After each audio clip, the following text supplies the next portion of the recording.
In 1300 BC, Pharaoh Seti and his men have a meeting to discuss an incoming invasion. The pharaoh asks the high priestess to use her divination powers to see the future, and the priestess kills a duck on the ritual table to use its organs.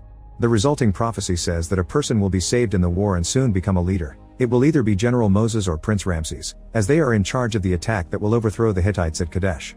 After the ritual, Seti gives Moses the prince's sword, and Ramses receives Moses, as it will set as a reminder of their brotherhood and protect each other at all cost. Then the young men leave to meet the armies, and Ramses and Moses ride a different carriage as the tropes follow them loyally. Arriving near Kadesh, Ramses discusses tactics with the commander and takes over the generalship and the distribution of forces to be sure they are victorious. Meanwhile, the community of Hittites does their routine as a tribe without bothering anyone. Suddenly, a panicking Hittite soldier quickly approaches their tribe to alert everyone of the arrival of Egyptian soldiers, so the Hittites immediately prepare as soldiers collect their weapons and shields. Arriving near the Hittites' territory, Ramses signals his men to launch an attack. They shower the Hittites with arrows in order to target numerous enemies at once. This effectively kills multiple men and horses at the same time. Another wave of arrows is shot before the Egyptian soldiers march forward, colliding with the human shield created by the Hittites. The encounter between the Hittites and the Egyptians quickly becomes brutal, full of death and screaming everywhere. Unfortunately, Ramses falls on his ride when it crashes on an arriving carriage. A Hittite soldier takes this chance to attack Ramses, but Moses uses a spear to save his friend from death. When the battle becomes impossible to handle and loss seems imminent, Moses orders his men to retreat and bring Ramses. Then Moses finds another carriage and rides it as they abandon Kadesh. On their way out, they still leave most of their men behind, fighting against the Hittites. When they arrive in Memphis, the people welcome them with cheers as they celebrate their return. Seti summons Moses to receive a report on the battle, and while Moses doesn't say the whole truth, he does mention that he saved Ramses' life. Seti thanks Moses for his deed and tells him that he is more capable of being a good leader for the kingdom than Ramses. Afterward, Seti, Moses, and Ramses listen to a lecture to learn more about their enemies. Seti stops the speaker and asks Ramses to rephrase the man's teachings, but Ramses just shrugs. The priest takes over and informs the king about the situation, mentioning the enslaved people in Pithom. Seti decides to send Ramses to Pithom to meet the viceroy and check the happenings in the area. Ramses seems hesitant with his father's orders, but he has no choice but to obey. Moses goes to Pithom and studies the situation of the enslaved people, observing closely the ruling the viceroy has been exercising. Moses watches how enslaved people work in creating pyramids and a castle, which gives comfort to the ruler to keep his spirits up during his service. Upon meeting the viceroy Hijab, Moses questions his ruling, not finding it fair. Hijab demands troops to maintain order and control over their slaves, which Moses doesn't approve of, yet Hijab thinks it's perfectly effective. Moses invites Hijab to meet the people up close so he can confirm his philosophy is crazy, but Hijab turns down the idea. Later, Moses wanders around Pithom to better understand the situation of the slaves, watching how hardworking the Hebrews are in building anything from statues to buildings. Moses also sees a man called Joshua being whipped by a guard, so he cuts in and stops him from being punished. To gather more information, Moses asks his men to gather the elders, who he suspects could cause rebellion in the future. While he chats with one of the slaves, he meets Nun, an elder with whom he has a conversation regarding religion and Canaan. Moses asks one of his soldiers to collect the names of all the elders, thinking he might find them useful in the future. When Moses leaves, he is stopped by Joshua to deliver a message from Nun asking him to meet him at the prayer house at night. After returning to the palace, Moses confronts Hijab over his management activities, demanding to check the report records from the projects and laws he has implemented. Being strict and honest, Moses tells Hijab to stop living and acting like royalty, reminding him he is not the king of Egypt. In the evening, Moses leaves to meet the elders in the prayer house. Nun asks him if he can send his guards outside before he starts narrating the Hebrew's own prophecy, explaining to Moses his background and origin. Moses is a child of Hebrew parents, but his sister sent him because at the time of his birth, there was an ongoing extermination of Jewish heirs. Moses gets mad upon hearing Nun's stories and decides to leave. Nun tries to stop him, so Moses orders the other elders to abandon the prayer house to finish hearing the story. Nun continues narrating how Moses reached the territory of Memphis and became affiliated with the royal castle, so he was raised by the Pharaoh's daughter. Moses still doesn't believe Nun and leaves the place, feeling irritated yet also confused about his identity. On his way out, spies from the prayer house label him as a traitor, so Moses fights them and immediately stabs them down. Meanwhile, two Hebrews eavesdrop on the whole thing and report what they have heard to Hijab. Returning to Memphis, Moses is shocked to find the Pharaoh surrounded by doctors. Despite his current illness, Seti orders Moses to deliver his report regarding Pithom. Moses reveals Hijab's awful slave regime, but Seti can tell that Moses discovered something more that still bothers him. However, Moses never shares the truth. Days later, Seti passes away, and his successor Ramses performs the burial ceremony to send off his father's mummified body.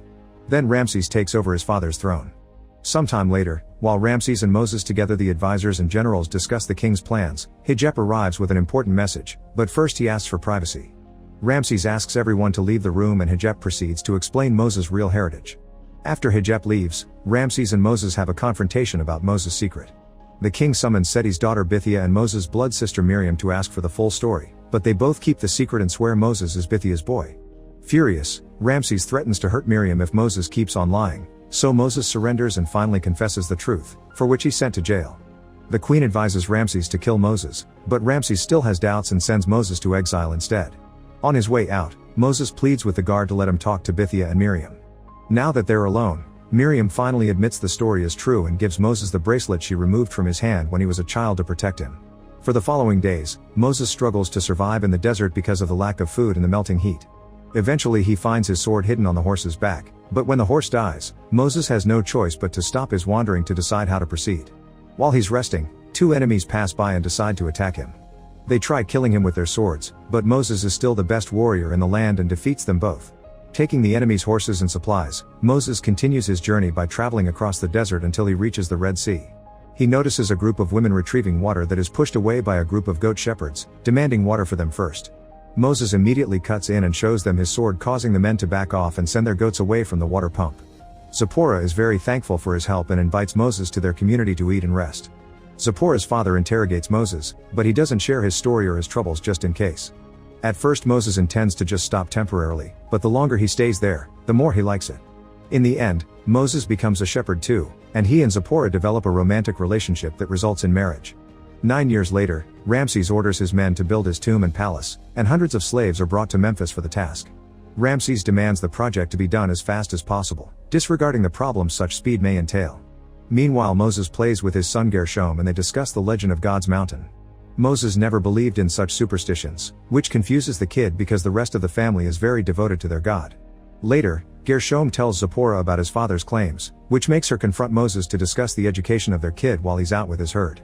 It's raining rather heavily, but Moses still follows the sheep even when the water and the mud make it difficult to climb. The sheep go up the forbidden mountain and as Moses catches up to them, a landslide suddenly happens. The falling combination of mud and rocks pushes Moses to the ground and he soon loses consciousness. Hours later, Moses wakes up and finds himself buried in mud.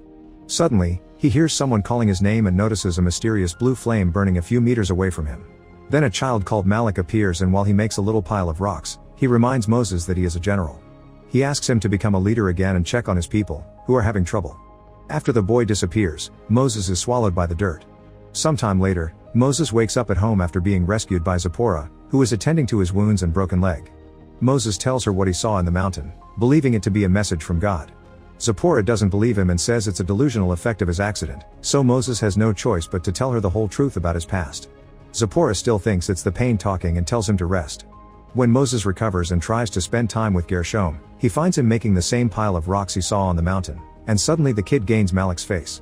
Seeing as his destiny will never leave him alone, Moses finally comes to terms with the fact he needs to go back to Memphis.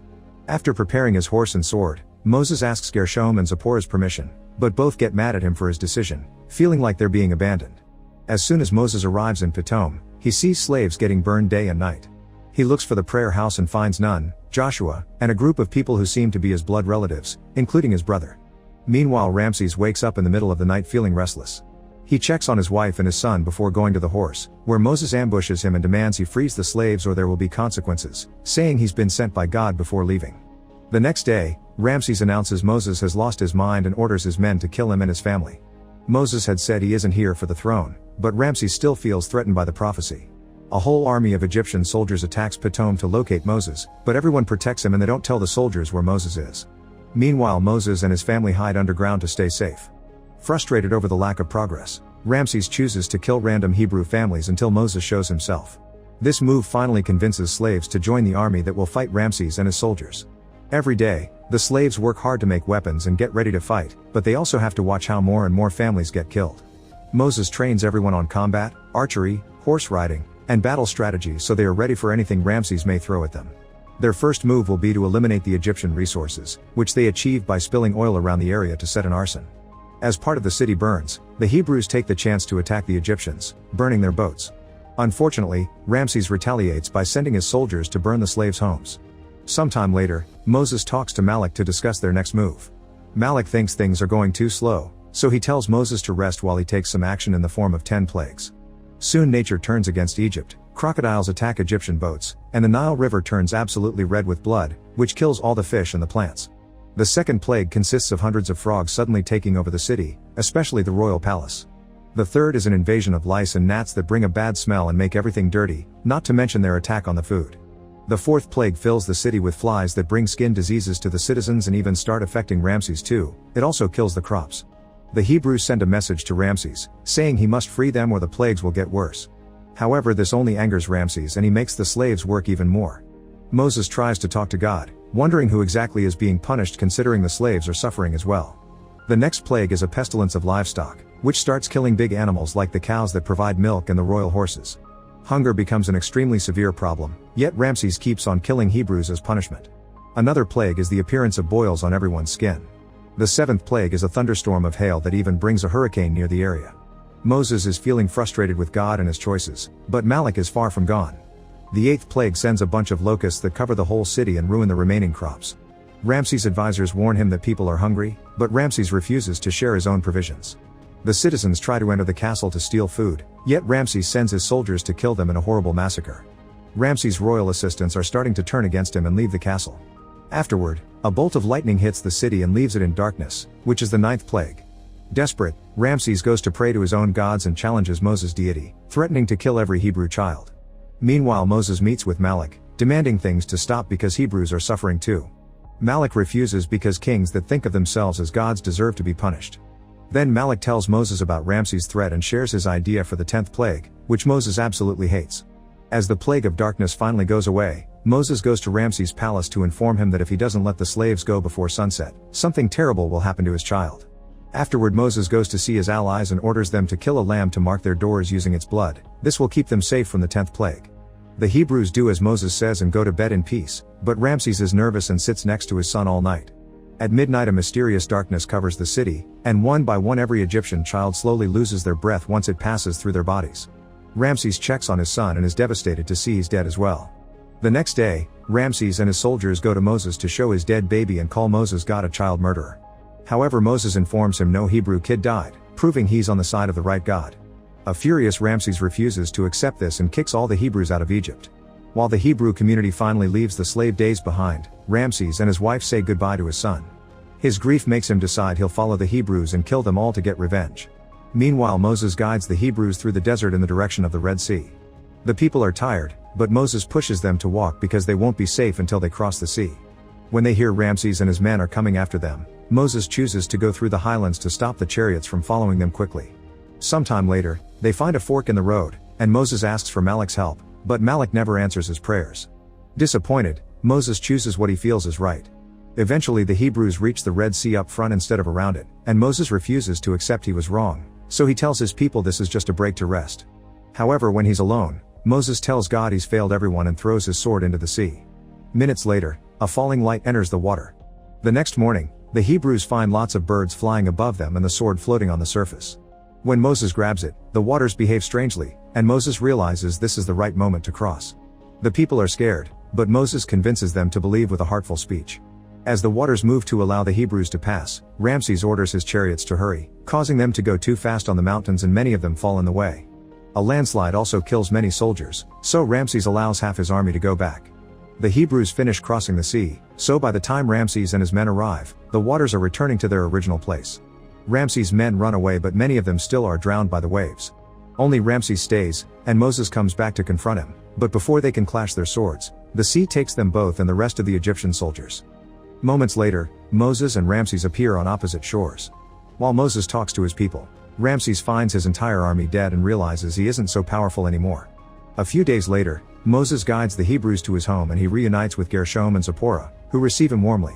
While the Hebrews settle down, Moses goes to Mount Sinai and meets with Malak, who tells him the 10 commandments that will serve as the law of his people.